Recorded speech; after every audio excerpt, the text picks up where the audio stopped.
Good morning, afternoon, and evening to our listeners. Welcome to in12d. Your host, Ramsey Chiri. I'm in Canada. Unfortunately, today he wasn't able to join us. in12d. Your host, Ramsey Chiri. I'm in Canada. Unfortunately, today he wasn't able to join us. in12d. Your host, Ramsey Chiri. Unfortunately, today he wasn't. Susie, would you take that? There's a Do you want to mute yourself?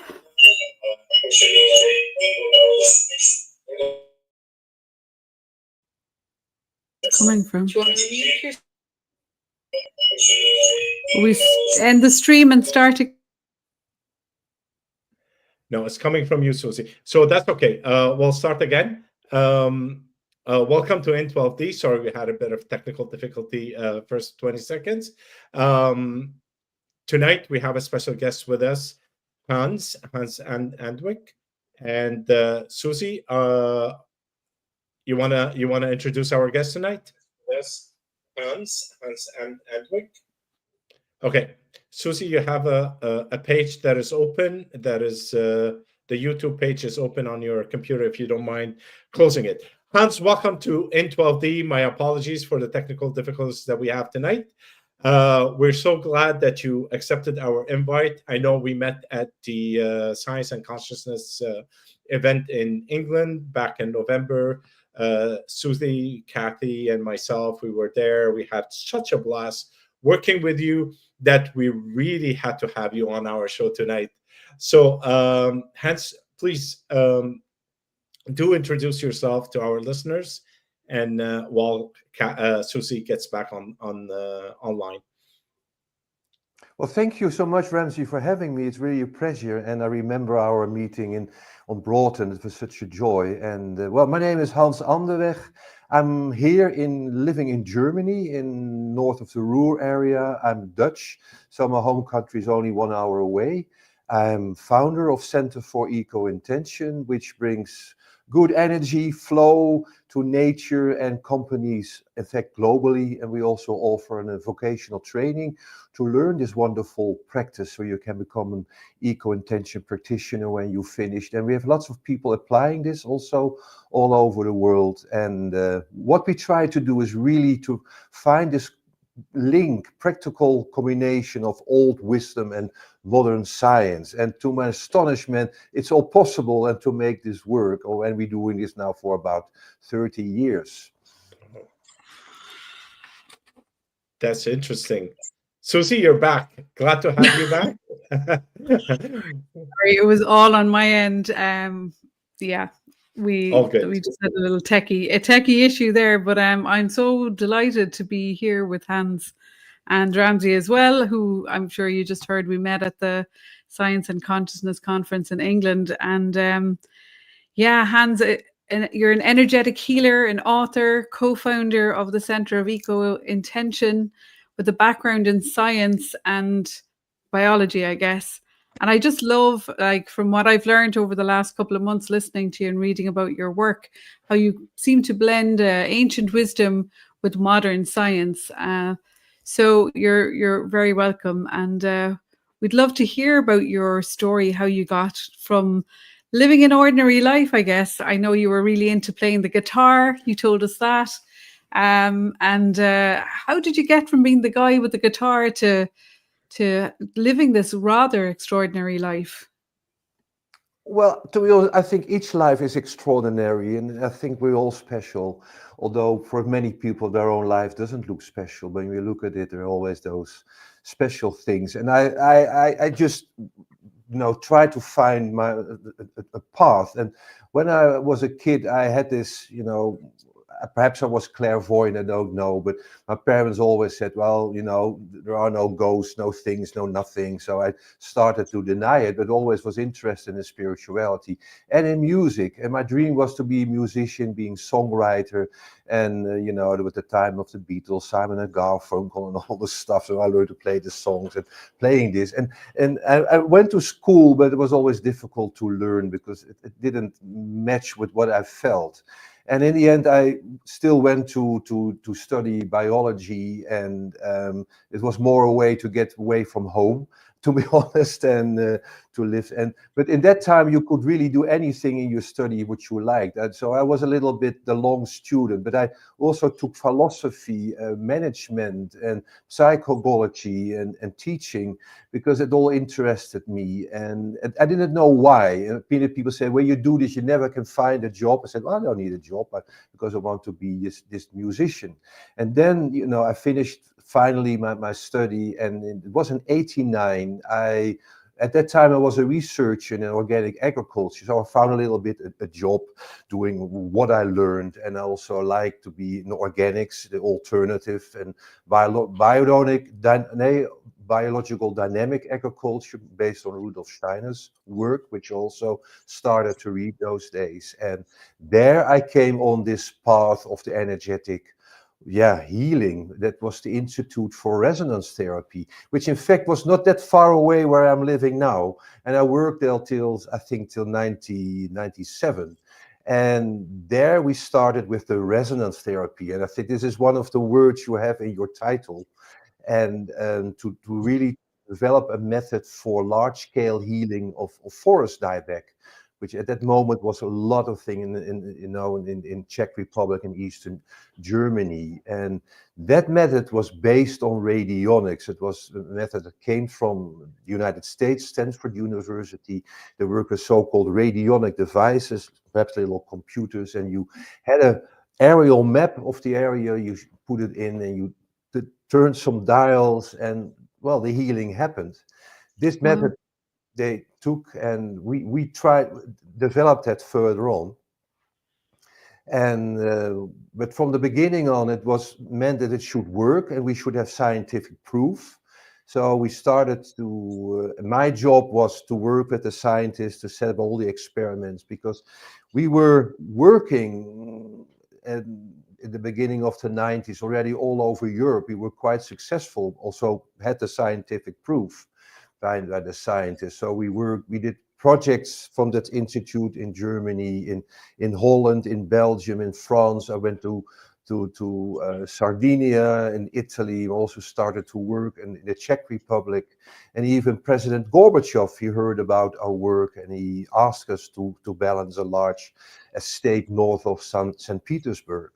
And so this method was very successful, how we developed. And it was also, to question how we can link it with modern science. So we worked remotely, and it was a very, we came to hey, you can use perhaps the morphic field theory for Rupert Sheldrake, how you connect with the field over a resonator. And we even spoke with him about it. And he said, well, it's so advanced. I still have problems to explain people how rats he liked it, how rats could resonate with the red morphic field, and what you are bringing, it's much too far ahead. But he acknowledged it. And and we worked also later on, we started to develop this method more away from the radionics. In fact, we discovered we don't need the devices. You can just work with the aerial map. There is resonance with the field, and we have also symbols resonating with their field. And we discovered that the field of those symbols, especially mandalas, and that was so inspiring still, is that they really contained, those field of solutions for our actual problems. So isn't that amazing? So we are facing so many problems, but those ancient fields, how old are they? Resonating with the symbol, they contain the solutions. So when you connect the fields, those solutions can be downloaded in the field of a forest, and the forest can start to heal itself and be more compatible with the environment. And so we started to study the symbols, the Hebrew signs, the mandalas, and the Sri Yantra and prayer. And I discovered, or in fact, we started to do this again, that everything has an energetic effect, but it all has a different effect. So this was the development of a so-called energetic toolkit, what we also teach our students, that they, you have a mandala, but this has a certain effect on, say, vitality, self-organization. And you can have the Sri Yantra, but it opens intersections and connects the forest with its own field of knowledge, but not with the new one. We have so-called grounders that bring in grounding in like petrified wood, or the Hebrew sign Sadeh.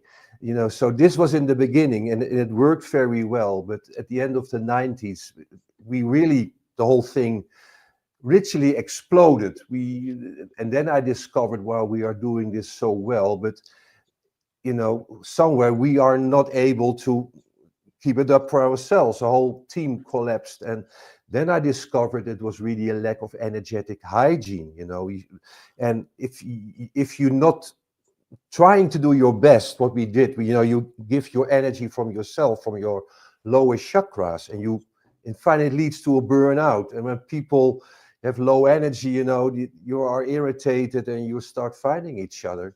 So that's why we said, okay, I left that moment this Institute for Resonance Therapy, and it didn't stay for a long time. It also got broke, and Rijk Bols, still being my partner in this work, she came with me, and then we said, okay, this works wonderful. We all have this scientific proof. It can be linked to science, even to 0-point energy and whatever, but we should develop in such a way that, it is also be fun for us at the end. So that's why we start intuitive development, etc. And that's all important for yourself to do this. I'd love to just kind of back up a tiny little bit. Like, so at that point when, you weren't able to kind of maintain that field, that energy within each individual, I suppose, that was creating that collective. Was there a point when you acknowledged, okay, we have to do our own sort of, as you said, energy hygiene, or our own inner work as well? Because is there something like, are you as a practitioner in resonance with what's happening in that environment? Like, so is there a mirror effect? Is there like how did you come to that part? I'm really curious. So when we started this, the people at site were not involved. And it was already one mistake we had to learn, because you always need to work, we call it the guardian, the person or persons who have the company under their wings, so to say. And they are in fact literally in charge, because they charge the whole system from their heart with their intention. And if you take over their job, you start to pull their car, and that is tiring. So it's not sustainable. That is one very important thing. So it never can be done with the people at site, and you should literally involve them and teach them how to do this. So that moment, the whole teaching came in. And also you really have to learn how to connect, but also how to disconnect. And when you do this, also how to cleanse your own energy, because there's always this effect. But it's so normal when you dig in the garden, you digging for the weeds, you get dirty hands, we clean it. But nobody is aware when you're working with energy, you also get that energy from the other. So we have really to define an energy field, how to work with it, how to cleanse yourself, and to check the other thing. It is always, we call it this matching picture. With anything you are allowed to heal, there's something between the two of you, and there's a kind of pattern, something that brought you together. So I have learned from each project we balance. And if I don't find it, the healing won't be sustainable. It won't be, I can't finish it. I have a little question. You mentioned energetic hygiene and basically how to clean it and stuff like that. What is the process in order to clear up a person's energetic field? Is there a specific what do you call it, technique that you use, or is it regular general imagination type of cleansing? Well, it's a good question, Ramsey, because there are so many methods. And you are invited in ECOintention to find your own method. And we, so there are mental methods. You can also work with a crystal or with the scent.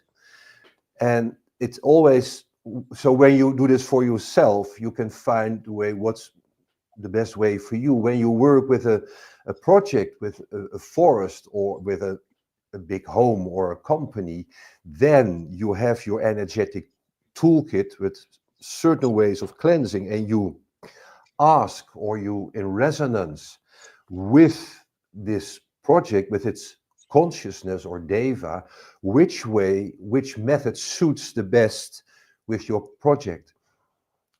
So I cannot say this before, and I will always do this, because then I am telling it what it should do, but I'm asking you what you need, or your higher self, so to say.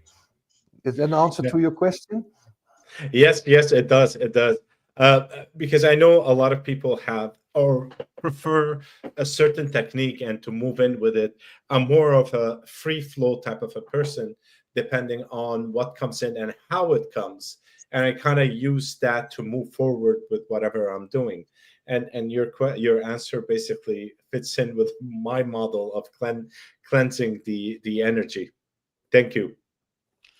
I'm curious. Can I ask a question there? Because I did a lot of training in like pranic healing, and so it's about kind of being able to scan energy, using your hands again.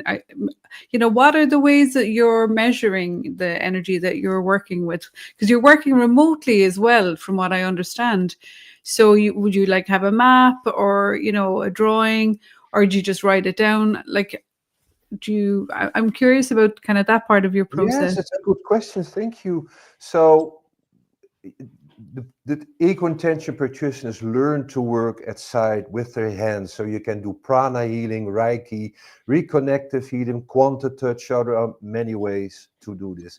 They also learn to read energy. So you can really scan energy with your hands, like or with your inner eye, but in such a way that we can check upon each other. So when you go to a site and you come back to the story, it should be communicated in such a way that I can follow you and also come to the same perception or something else.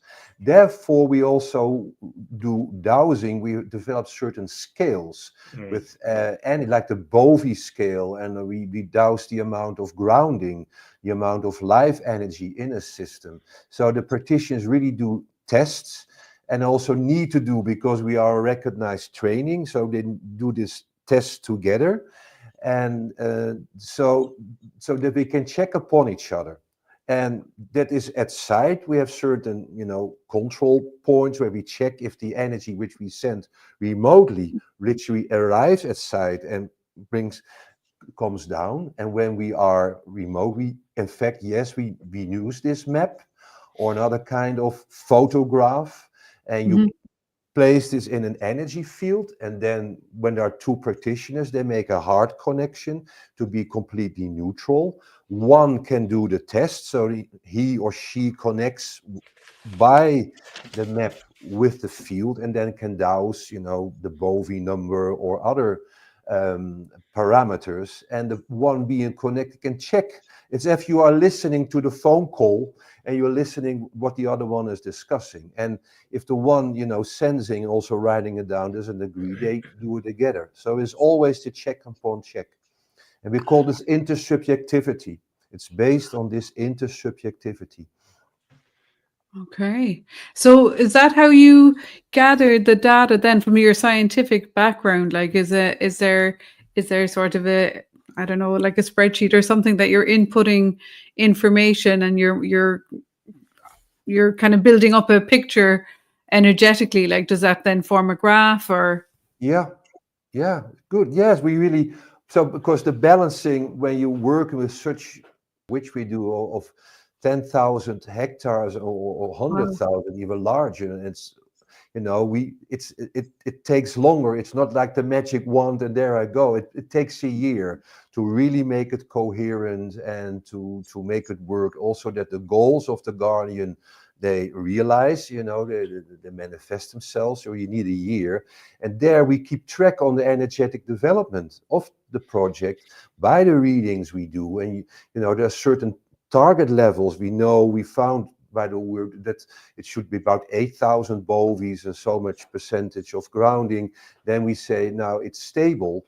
But you see the development over the year. And this is one way to keep track with the energetic development, and also such a way when one of us gets sick, the other one can take over any moment, but also to have your conversations with the guardian, because when you have this energetic development, it enables you to predict changes in the system. So when I'm working, in the corporate where we also work, we can show them that for certain changes in the company you are working with, for instance, you have to wait 2 weeks longer, because then the energetic climate is much more favorable than the moment you intend to do. Wow. It's amazing how you can kind of apply the technique to so many different kind of environments, like corporate or leadership or, forestry, agriculture. And I suppose the other part that I'm trying to really understand it is, so you're tracking it over a set period of time. And then when you complete, like, so you've reached, I suppose, a level of coherence that you're aiming for, and then you move on maybe to the next project the following year. Is there sort of a maintenance, or is there what happens when you leave? Does it go back, or does it go? I don't know. No, it collapses. No, it does not. No. So this is what I said. The most important thing is to involve the guardians or the team of guardians, and you teach them how to take over. And these are the principles of energetic guardianship I describe in my book, The Universe Loves a Happy Ending.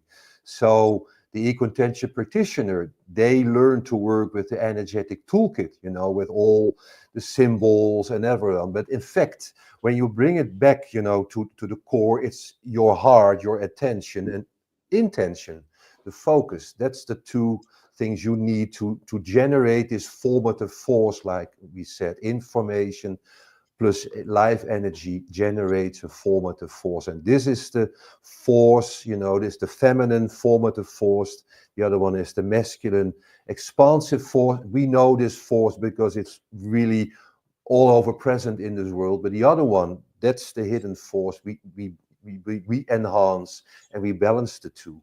And this is what we teach the guardians, how to work with their heart and with their intent, visualizing their goals and so ever, and how to maintain the energy.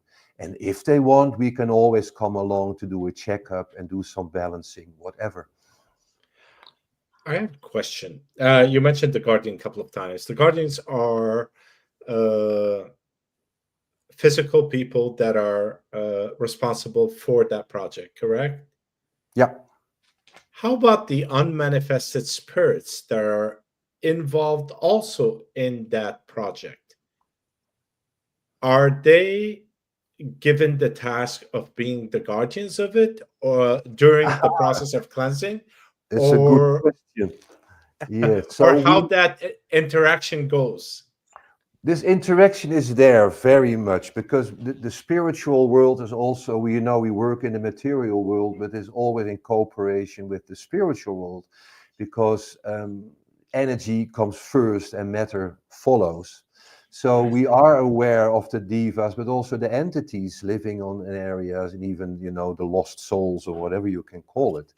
And also working with the animals. And we have this large project in the Wadensee Sea in north of Germany, and there are not really guardians there. And we were brought there, and there's this island Helgoland and live a lot of German people, but they didn't want to really to play this role. And then one of the participants, well, there are a lot of dolphins there.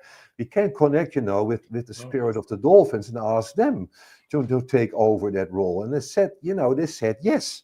And well, this is always ECOintention, and I can tell this here in this, it always sounds so weird that you are connecting to the dolphins in the Northern Sea, and you have conversations with them. And I can remember once, it is I think an extraordinary story, because we also work with indigenous tribes, and one time in Southern Africa, and they lived there for about 30,000 years, and few years ago, they were given the right to roam again through their country. So that was a large event, and they asked us to work with them and to balance their land.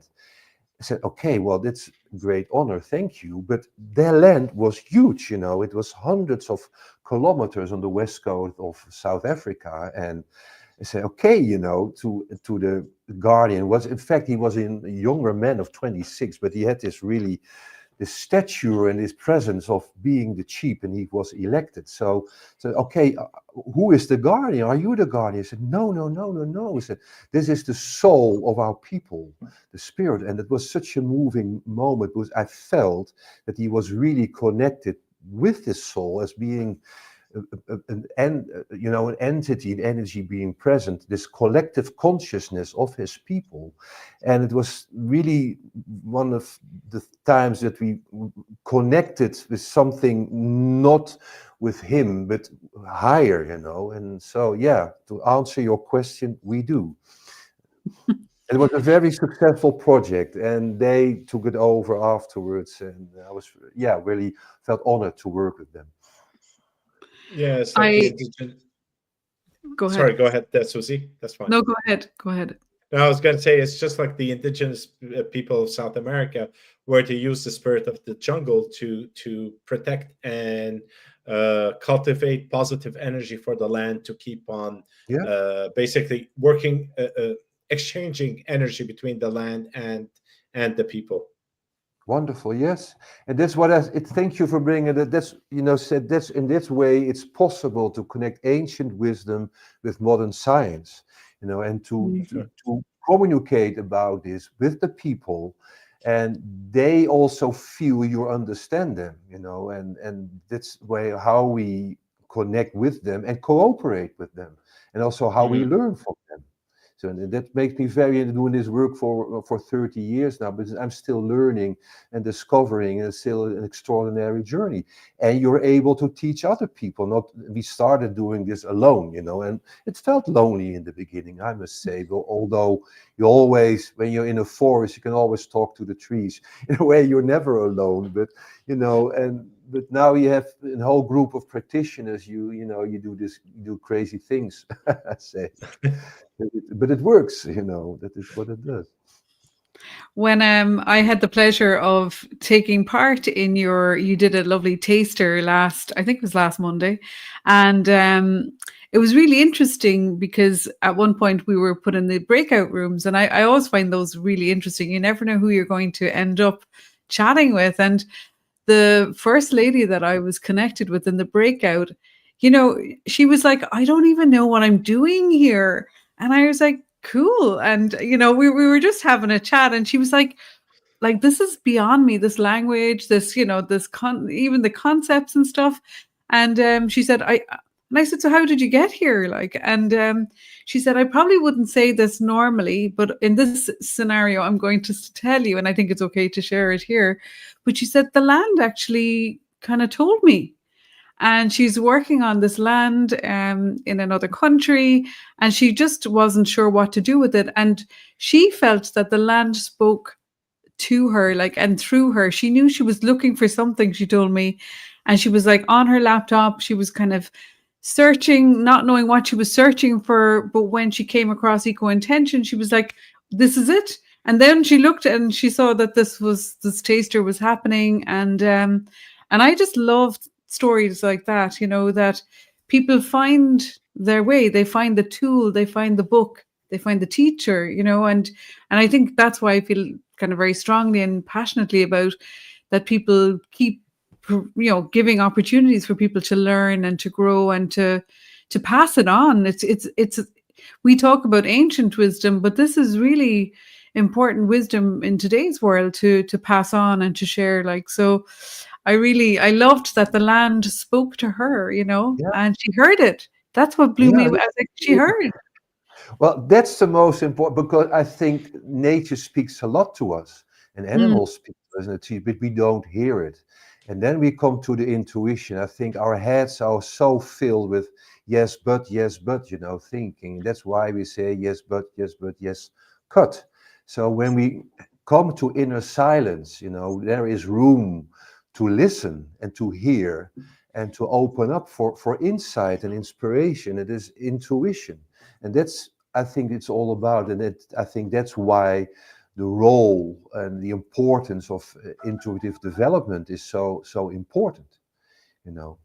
And the other thing is, I always hear that people have extraordinary meeting in our breakout rooms, and that they, you know, I think when you create, you know, facilitate, I always say attend with good energy, then there can be a party, but the people are making the party. But the energy also creates coherence and also synchronicity.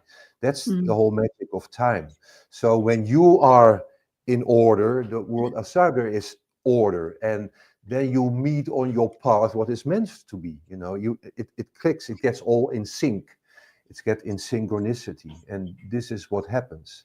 So you can, in this way, you can even predict change happening when, you know, on this journey doing our work.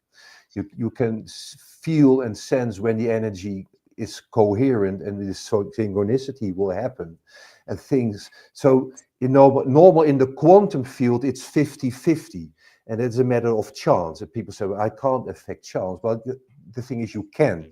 You can do this by creating a coherent environment or a coherent time-space holon, like we say. And with ECOintention, we can affect it from 80 to 20. So that's a lot in the quantum field, yes. So you can go up to 80% of good luck, and still there's 20% of bad luck instead of 50-50, you know. And this is already a lot. And what we this do. is actually amazing. It's phenomenal to move it into 80-20. Is there a tip that you'd like to share with the listeners on how to increase that probability to 80-20? Well, at first, I think it's to connect with your inner world. It's not out there, it's in you.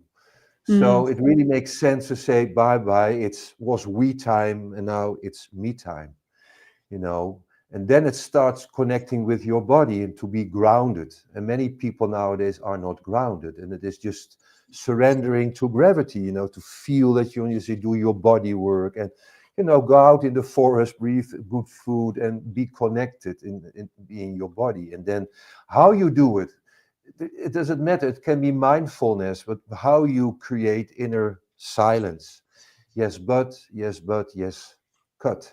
You know, that's the most important thing. And I think enjoy life. You know, I think we are amazing, and there's a lot to learn. But I think it's such wonderful and great to be on this planet. You know, and to really to enjoy the present moment. And there's so much distraction at the moment. And all people are working on the telephones, and it's not there. You know, it's here. It's in you. And I grew up without a telephone, without a fax, and you know, I didn't have that feeling. You know, I was missing something. And when I was missing something, I took my guitar and started singing. I don't know, but yeah. So it always seems to be somewhere else nowadays. Are you still playing your guitar, Hans? Yes, I do. I had a new album out in. Oh, really? Wow! Yeah, it's on Spotify. You can find it even on YouTube. My songs. There's one English. It's a drinking song. My God, my first English song. It's Give Me Rum. I wrote songs for Ashanti choir, my brother is doing Shanti, the sailor song. So they asked me to row the sing, and they're all drinking the rum. And it's an album. It's called Alles verandert, everything changes. And it has Dutch songs, French, German, and English songs, and it's salsa, big band, and folk, and everything. So that's I also love to make music and to sing. Do you think that that's the key for you in particular, like that you have really developed this incredible, love for music and creativity and just how you can really kind of get into your own kind of harmony, let's say, and then on the other side of the coin is like the science and the way you kind of map everything out, and you write your books and you do your teacher training and your trainings, and like, from the structure to the kind of harmony, like are they both kind of qualities that have assisted you as you develop and continue to learn, I suppose, and develop this system? Yeah, I thank you. It sounds so much, but it's just being curious. I think that is, that's why I studied biology, because I'm so amazed about life, about nature, and I can go alone and see just a bird and look it in the eye, and there's so much wonder.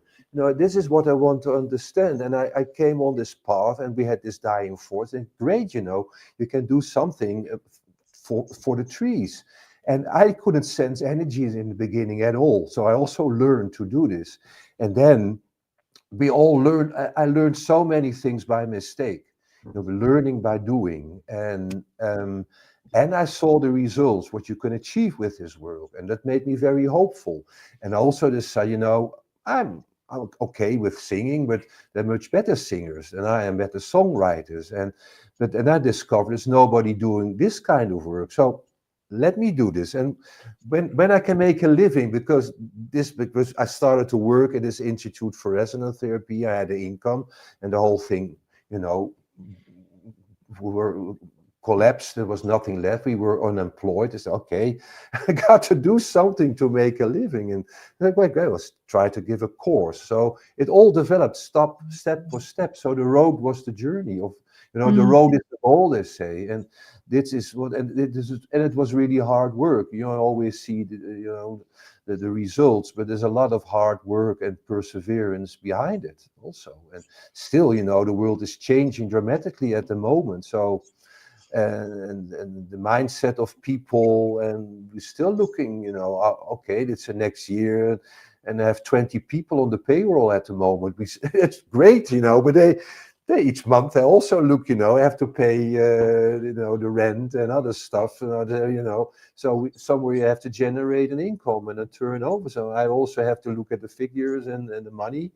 And so but that's for me, for being a person, not being grounded, not knowing what to do in life. Think, oh yeah, you came a long way, and then achieved something. Oh yeah, nice. And now here with you, and yeah.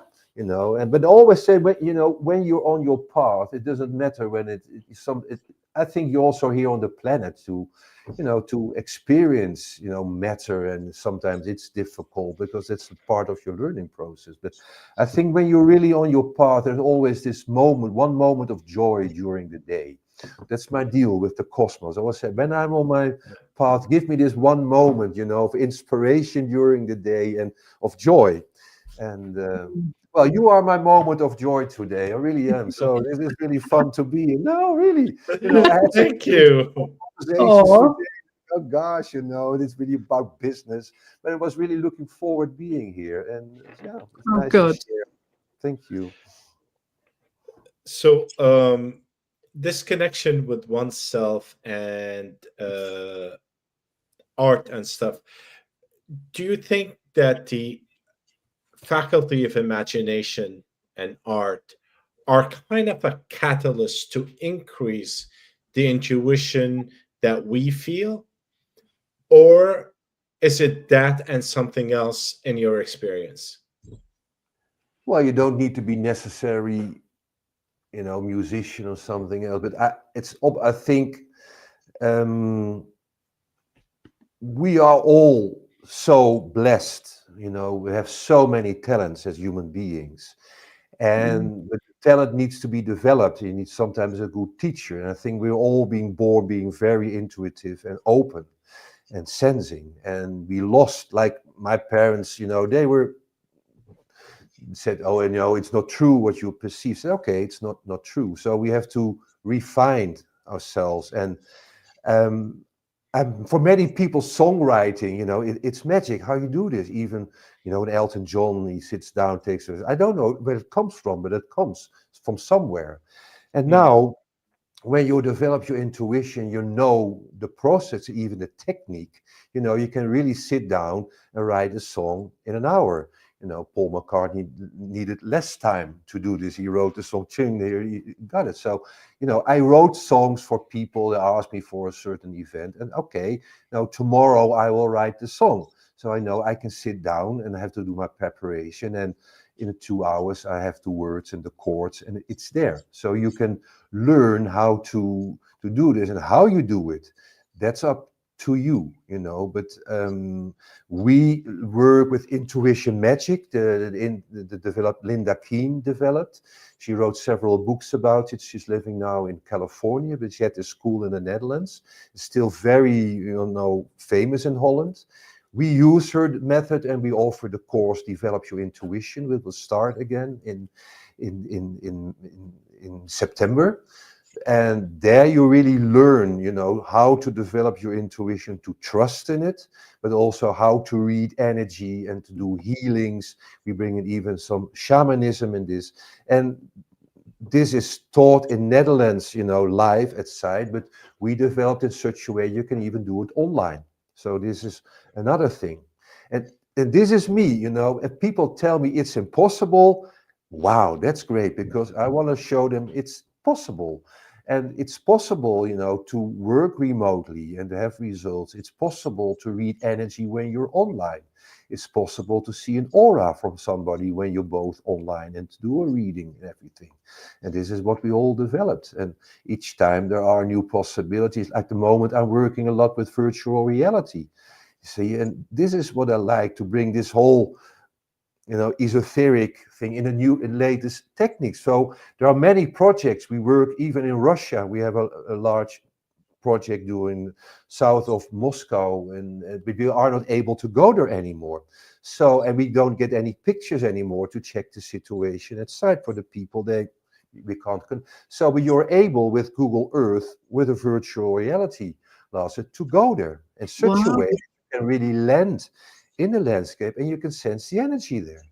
This is what we do, and this is what I do with the practitioners. Yes. Also, you capitalize on the technology present in order to be able to travel and feel the energy of certain spaces. I didn't hear you a question. Something that in the. Oh, my apologies. Okay.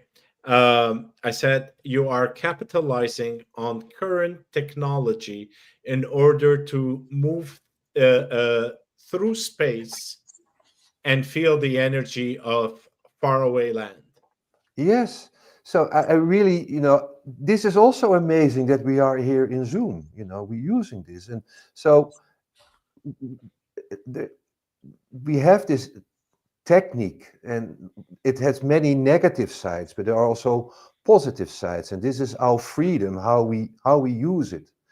And in a way it's challenging, that even when you discover, it's each person is telepathic, and you can connect with anything when you learn how to do. So when you sit down and you relax and you think of a person, you connect to the person by its field, which is present everywhere. You have an impression. Many people never take this for truth. And okay, but when you learn to do this reading, say, hey, there's really something happening with the person. So you don't need a map. But when you have a huge, complex forest, it's difficult to have it in your mind. The Guardian has, so there you can use this aerial map. So, but also the opposite around is possible. I can travel there. I can take a picture and put it on the ground, and I can have the energy of the forest manifest in my room just by having an aerial photograph. But now in virtual reality, I can go there and use this latest technique to really be there at site and to do energetic readings. And the thing is, we are developing this now to do this with a group, so you can travel together, to a remote area and do energetic readings there, to sense. You can even go to planets. It's amazing. I'm experimenting. I went to an asteroid, and there are 3-day, footage in the internet of moons and everything. So you can really go there in virtual reality and land on the surface. And it's incredible, to sense the energy of those areas. And it's amazing to do and feel presence of consciousness there. And I almost felt that I was the alien. I came there and I said, perhaps I should not stay too long here. And I left. But this is what we do in ECOintention, trying to do journeys together and explore and also use modern science and ancient techniques, and to bring something that could do good on for the planet, and to listen to the land and communicate with it and discover a new world. It's like there's no end to it. Like it's limitless, really. When, like, I was fascinated reading about the people who were doing the remote viewing of Jupiter before they had even got the pictures of it, and then they got the pictures and it was able to back up the data that he had made. I think it was Ingo Swann, but like something that I was really interested in was, I was working with a group of people. I noticed when we go into like a retreat setting, and a sort of coherence starts to happen, as the group kind of settle in for maybe a week or something. And one evening we were just kind of going into resonance. Like it was we were kind of making it up as we were going along. Honestly, it wasn't based on anything I read or learned, but we started to go into resonance with the concept of time. And so some of the people were moving into kind of old time and new time and present. And it was really like there was a lot of information coming through because it was a big enough group, of people. And I really started to play with that myself, because I was thinking, wow, the future maybe is what is actually informing the present on some level. And, I was curious, do you find that with, transcending the linear concept of time, I suppose, kind of into the non-local field or something, that there is no time? And do you think that at times that the future kind of healed aspect is coming back to inform your practitioners in what they're doing? Would that be stretching it a bit far? No, not for me, not for us. No, not at all. Because we work a lot with time, with the time-space continuum. And there is time in I call it the Gaia game we are in, and we need time to do our, to have our adventure. But you can transcend them. And I think we are the only beings on this planet that are aware of time. Animals are always in the present. They're always, if the power of now, if you just want to study this, look at animals, they don't have intuition, they have instinct. So they follow the field, but we are aware of a past, a present, and a future.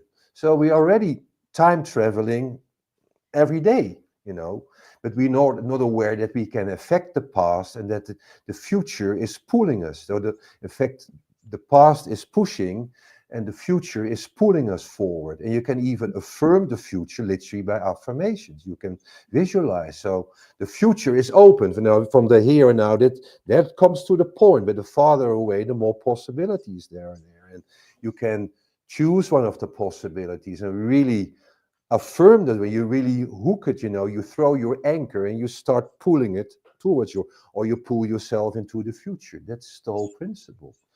But what happens then, that your burden past, your karma, which is behind you, which is also in resonance with your future, that comes in front of you and wants to be transformed before you can reach your final goal. That's the only deal you have with the cosmos. You say, when you're on your path, it's important you get there because it's your learning journey, but you have to clean up all the things on your back. So it's put in front of you. And you can even predict when this is happening. This is what you can do with our work. We also check the burdened past. And there are certain moments of transformation. And you see the graph moving upwards, and there is this intersection. Okay, in 2 weeks' time, be prepared, it can come upon you. So be alert. There's some bad weather coming up, and you have to go through it. But if you know there's rain coming out, it's helpful you have an umbrella with you. So still your experience in the rain, but it's easier, than well. So we do a lot with time, and it's for me, it's a workable concept, so to say. And time is linear. No, it's a cycle or a loop, how you want to call it. Yeah. So you can change things in the past, and you can't affect the time in between, but it will affect the present and the future. So you can go back in the past and change things. And I will teach people, to do this. And then there must be some element or aspect of integration, because, if you're shooting all left, right, and center, back and forward, and then you have to really grounded, I guess, in your being, in this moment, in the right here and now. So there must be some very clear integration work, because I do a lot of meditations with people, and one of the most important parts is when they're coming back out of the experience, to have enough space and time to really integrate it in your body, your mind, your spirit, on multiple layers of your being. Yes, otherwise you get lost somewhere in the world. So that it really starts, saying your own name in the center of your head, like I say, in the dates of today, and also put it in your grounding to really anchor again in the present. And really, when you do this time traveling, which we do, because we can do balancing, in the future or in the past, whatever. That's a technique we train people in the 4th year. But sometimes we really forget, to disconnect from the future or the past, and parts of their energy is still there, and they forgot to pull it back, so you're quite dizzy, so to say. And this is all you need to learn, to really, and that's why you always work together. It's teamwork. I dive, and you always go down with a buddy. You keep an eye on each other, and it's the same with ECOintention. You do this. You check upon each other, and so when you are together and have this heart connection, that brings a lot of safety too, and also presence. Do you want to it's wonderful to talk about this, and this is what I feel. It's amazing because I'm doing this for a longer time, but the world is not. I always hoped it was getting better, but at the moment, it's a lot of things going on. But I really feel the interest in people, and you organizing, this podcast, and it's much easier to meet people and to talk about these kind of subjects than it was ever before, and that is great. And many people say, "Oh, what I do, they think I'm crazy." Yes, I always say, altogether crazy is normal too. I want to get on to the subject about your book that you're writing at the moment, Angels of Freedom. Do you feel on some level that our freedom is threatened at the moment, or, is that what kind of sparked you to start writing this book? Or I think it's more like a thought myself, that we think we're, our freedom is threatened, but when we really connect and ground and go out in nature, it just feels so freeing, in my experience. So I'd love to hear a little bit about that. Well, the whole thing about the angel of freedom, it's the whole journey that starts in the heavenly paradise, and all the souls being together there, being happy in the book, they got anything they need. And suddenly one of them, discovers, something is missing, and the other one's starting to be restless, and they discover they feel bored. And they're such good, and they discover, in fact, there's nothing happening in heaven, and then the great gift, I call it, it's not God or whatever, but it's the one who gave all those gifts to us. He comes and says, yes, I've been waiting for this moment, because this, this desire should be born in you, because you are, your destiny is to become this angel of freedom. And I said, why is this? I said, because the whole cosmos is organized like for eternal laws and spiritual laws. It's all organized, but there is no freedom. In the cosmos is no freedom. So why is it so important? Because freedom brings something new in the cosmos, in creation, and you are meant to be this angel of freedom. So you are an adventurer, humans, you are pioneers. So go out, and discover all the things and just, be free. And then they say, well, then we can make many mistakes, things can go wrong. Yeah. They say, I know it can go wrong, but it is meant to be. You should make mistakes because you are forgiven. So they all want to wander out, in the cosmos. And then, no, wait a minute, there's this planet Earth, and there I created this special Gaia game for you. And that is the place, in the universe. It's extraordinary, where you really, if you want to develop your freedom, your sense of freedom, you should go there. There's no place is so dense, but so beautiful. And it had a lot of extraterrestrial civilizations contributing this, because it was very difficult first to find a planet who wants to join in this journey, to be part of it.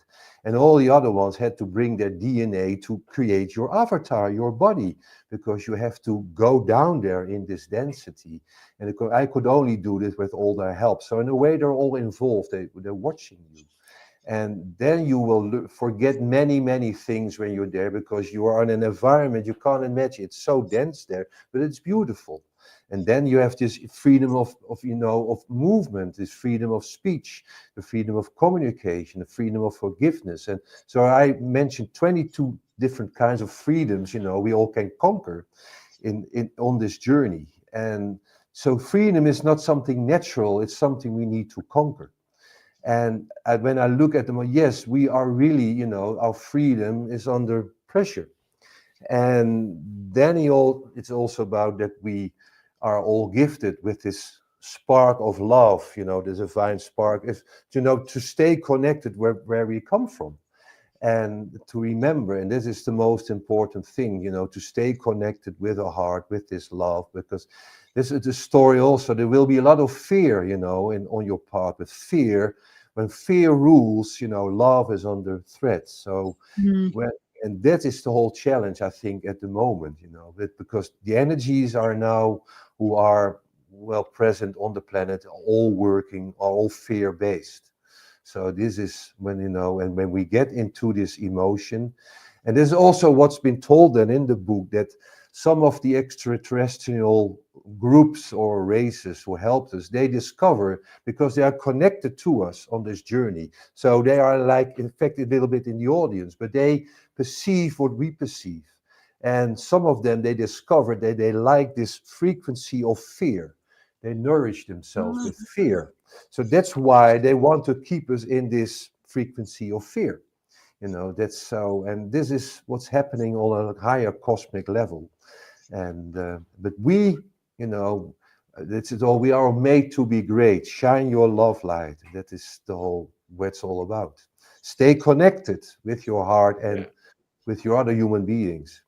Don't be afraid. Wow. When is that due out? Is it nearly complete, or will it be? It's at the publisher, and today I got a email, but that still needs to be published.